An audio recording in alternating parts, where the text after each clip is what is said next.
ఉద్ధవ కృష్ణుల స్నేహం. శ్రీకృష్ణుని సన్నిహితుడైన ఉద్ధవుని కథ శ్రీమద్ భగవద్గీత పురాణంలో స్పష్టంగా వివరించబడినది. అతను ప్రాచీన భారతదేశంలోని యాదవ కులానికి చెందిన వృష్ణవంశస్థుడు, బృహస్పతి శిష్యుడు మరియు దేవభంగ కుమారుడు.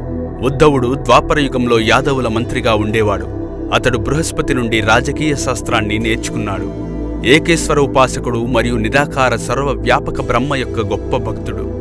ఉద్ధవుడు కృష్ణుని భక్తుడు మరియు ప్రియమిత్రుడు.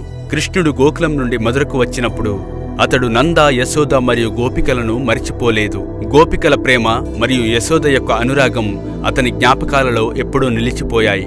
ఒకసారి కృష్ణుడు ఉద్ధవుణ్ణి పిలిచి గోకులానికి వెళ్లి కృష్ణుని విడిపోవడంతో బాధపడుతున్న గోపికలకు జ్ఞానాన్ని అందించమని, అలాగే నంద మరియు యశోదలను ఓదార్చమని కోరాడు. ఉద్ధవుణ్ణి గోకులానికి పంపడం వెనుక కారణం నిజమైన ప్రేమ, భక్తి అని అతనికి అర్థమయ్యేలా చెప్పడమే. అతడు పాండిత్యం మరియు జ్ఞానం కలిగి ఉన్నప్పటికీ అతని భక్తి యొక్క శక్తిని ఎప్పుడూ గ్రహించలేదు.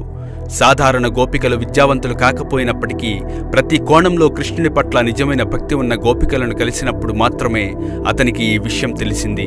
శ్రీకృష్ణుని పట్ల గోపికల భక్తి మరియు గాఢమైన ప్రేమ ఏ తత్వశాస్త్రం లేదా మేధో జ్ఞానానికి కట్టుబడి లేని ఆధ్యాత్మిక విముక్తి యొక్క ప్రత్యేకమైన మార్గాన్ని అందించాయి.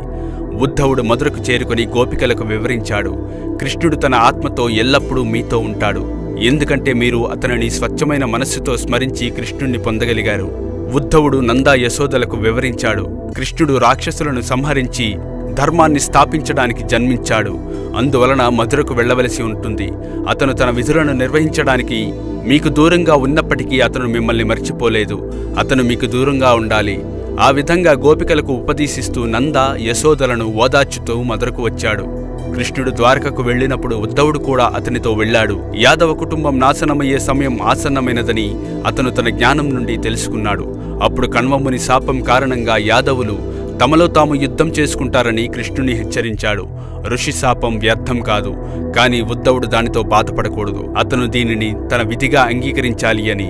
కృష్ణుడు వైకుంఠలోకానికి చేరుకున్న తరువాత ఉద్ధవుడు చాలా రోజులు ఇబ్బంది పడుతూ యమునా నది ఒడ్డున ఉన్న మధుర చుట్టూ తిరిగాడు.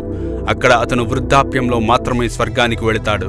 కృష్ణుడు ఉద్ధవుడికి రాసిన ఒక ప్రకటన ఉంది. నేను ఈ మత్స్య ప్రపంచాన్ని విడిచిపెట్టిన తరువాత ఉద్ధవుడు నాకంటే నాణ్యతలో తక్కువవాడు కాదు కాబట్టి నేను అందించిన జ్ఞానాన్ని జాగ్రత్తగా చూసుకుంటాడు.